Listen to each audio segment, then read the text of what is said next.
So let's look at some more information pertaining to IPOs. I'm sure you've heard these terms called oversubscription and undersubscription.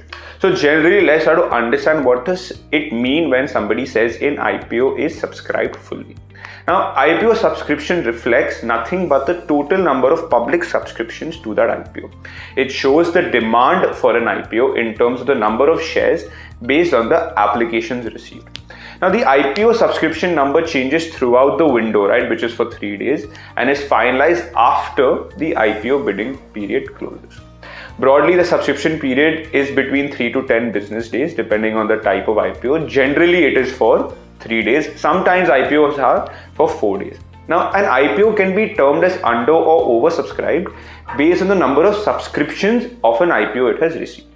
Now, if the IPO subscription time is greater than 1, the issue is considered to be oversubscribed, and if it is less than 1, the issue is undersubscribed. Now, let's understand this in a bit of detail, right?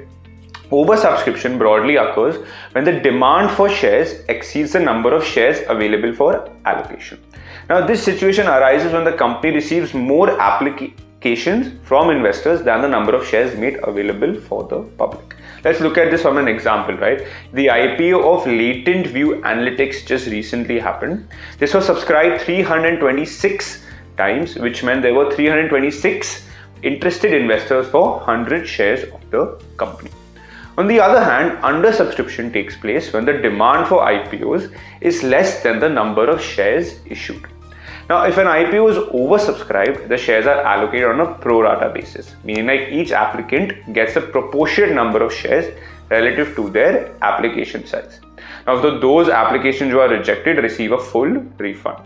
In contrast, when an IPO is undersubscribed, there is of course no pro rata allocation, right? Rather, the issued capital equals the subscribed capital and no refunds are necessary.